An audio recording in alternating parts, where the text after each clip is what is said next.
We'll now go to another CEO that you know very well, Brian Moynihan, the CEO and chair of Bank of America. Good afternoon, Mr. President, and congratulations, and obviously an eventful week for you and your family. If you remember 5 years ago, you came here and we walked among 150 CEOs from all over the world, and you engaged with them about your policies and your procedures. This year, you're not here, and yet this week was eventful from the orders that you mentioned earlier, literally a wave of orders coming out on immigration, on trade, and many other matters.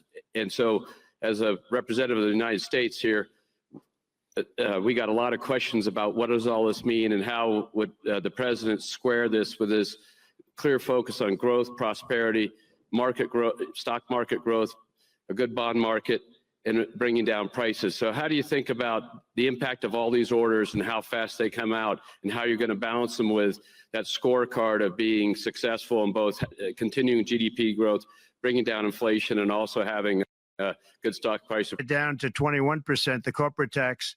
And it was actually, if you look at state and city, it was in many cases much higher than 40%. I got it down to 21%. And now we're going to bring it down from 21 to 15% if, there's a big if you make your product in the U.S. So we're going to have the lowest, just about the lowest rate. It'll be, the 21 is on the low side worldwide. The 15 is about as low as it gets. And by far the lowest of a large country, a large, rich, powerful country, by far, not even a contest. So we're going to bring it down to 15% if you make your product in the USA. So that's going to create a tremendous buzz. We're also probably going back to the one-year deduction where we deduct, we did that originally, and that was amazing what the impact that had, the one-year deduction, which built up over a period of time, and then it expires. But we're going to go back to that when we do the renewal of the Trump tax plan. We have to get Democrats to approve it. But, if the Democrats didn't approve it, I don't know how they can survive with about a 45% tax increase, because that's what it would be. And so I think they're going to be. We've been working along with them pretty well. I think it's very hard for a political group to say, let's charge people 45% more. So I think we're in good shape. But we're actually doing a reduction for business and small businesses where you're going to bring it down to 15%, which is really something. And by the way, speaking of you, and you've done a fantastic job, but I hope you start opening your bank to conservatives, because many conservatives complain that the banks are not allowing them to do business within the bank. And that included a place called Bank of America. They don't take conservative business. And I don't know if the regulators mandated that because of Biden or what, but you and Jamie and everybody, I hope you're going to open your banks to conservatives, because what you're doing is wrong. Mr. President, I'll say that your friend Gianni said hello, told me to tell you hello, and we look forward to sponsoring the World Cup when it comes, both this summer for the club and next year. So thank you for getting that for the United States. Thank you very much, Brian. Thank you, Mr. President. We'll now go to Ana Botin. She's the executive chairman of Banco Santander, one of the big European banks, and also in the U.S. So, Ana. Mr. President, congratulations on a historic victory. I believe you don't know me as well as my fellow panelists, so a few words. Santander is one of the largest banks in the world by number of customers, 170 million. That's more than my friend Brian or my friend Jamie have. They fixed the regulation. That's coming. That's coming. That was cheeky. We're a big investor in the United States. We have many million customers, 12,000 employees. We're one of the largest auto lenders. And we recently launched a fully digital bank called Open Bank. We strongly believe banks have a pivotal role in the economy, and we can accelerate growth and help many more customers. That's what we're doing in the United States. So, as Brian pointed out, we very much welcome your focus on deregulation and reducing bureaucracy.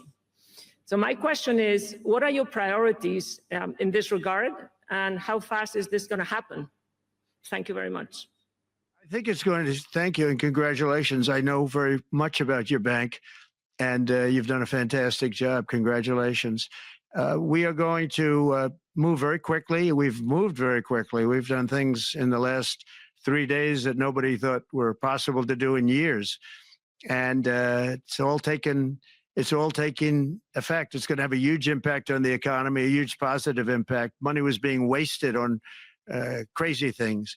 I mean, the Green New Deal was such a total disgrace. How that was perpetrated, and it was conceived of by people that were average students, less than average students, I might add, and never even took a course in energy or the environment.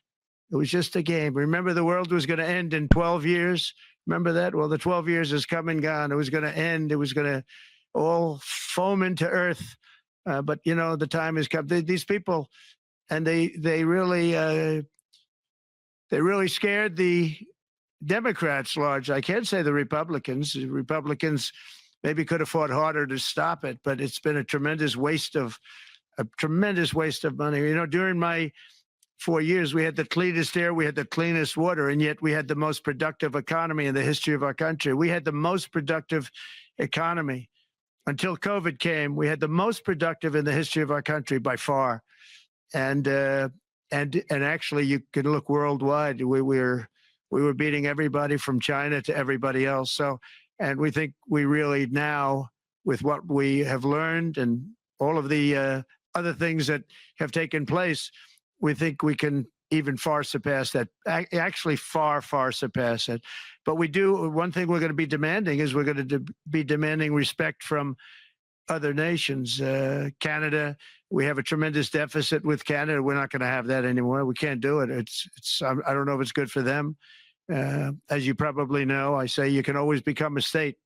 And if you're a state, we won't have a deficit. We won't have to tariff you, et cetera, et cetera. But Canada has been very tough to deal with over the years. And it's not fair that we should have a $200 billion or $250 billion deficit.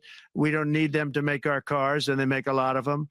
We don't need their lumber because we have our own forests, et cetera, et cetera. We don't need their oil and gas. We have more than anybody. So, you know, just as an example, with Mexico, we're dealing with Mexico, I think, very well.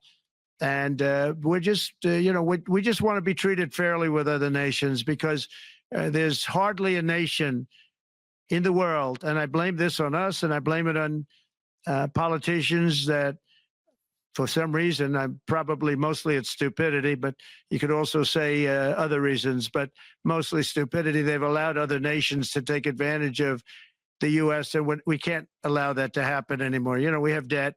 It's a very small debt when you compare it to the value of the assets that we have, but we don't want to do that. We want to just have debt be obliterated, and we'll be able to do that fairly rapidly. And a lot of good things are going to happen. And honestly, good things are going to happen for the world, and good things are going to happen for the people that are dealing with us, allies and beyond allies. One thing very important, I really would like to be able to meet with President Putin soon and get that war ended. And that's not from the standpoint of economy or anything else. It's from the standpoint of millions of lives are being wasted. Beautiful young people are being shot in the battlefield. You know, the bullet, very flat land, as I said, and the bullet goes, there's no hiding. And a bullet, the only thing going to stop the bullet is a human body. And you have to see, I've seen pictures of what's taken place. It's a carnage, and we really have to stop that war. That war is horrible. And I'm not talking economy. I'm not talking economics. I'm not talking about natural resource. I'm just talking about, there's so many young people being killed in this war. And that's not including the people that have been killed as the cities are being, you know, knocked down building by building. So we really should get that stopped. Likewise, in the Middle East, I think we've made a lot of progress in the Middle East, and I think that's gonna come along pretty well. Thank you. Thank you, Mr. President. We know that the most consequential relationship in the world is between the U.S. and China. U.S. 28% of the global economy, China close to 20. That's almost half of the global GDP. And we know that you called President Xi Jinping last Friday. We heard that you had a good discussion. How do you see the relationship between the U.S. and China in the next 4 years under your leadership? He called me, but I see it very good. I think that we're going to have a very good relationship. All we want is fairness. We just want a level playing field. We don't want to take advantage. We've been having massive deficits with China. Biden allowed it to get out of hand. He's $1.1 trillion deficit. It's ridiculous. And it's just an unfair relationship. And we have to make it just fair. We don't have to make it phenomenal. We have to make it a fair relationship. Right now, it's not a fair relationship. The deficit is massive, as it is with other countries, a lot of Asian countries, actually. But we have deficits that are very big, and we can't keep doing that. So we're not going to keep doing that. But I like President Xi very much. I've always liked him. We always had a very good relationship. It was very strained with COVID coming out of Wuhan. Obviously, that strained it. I'm sure it strained it with a lot of people, but that strained our relationship. But we always had a great relationship, I would say, and we look forward to doing very well with China and getting along with China. Hopefully, China can help us stop the war with, in particular, Russia, Ukraine. They have a great deal of power over that situation, and we'll work with them. And I mentioned that with during our phone conversation with President Xi, and hopefully we could work together and get that stopped.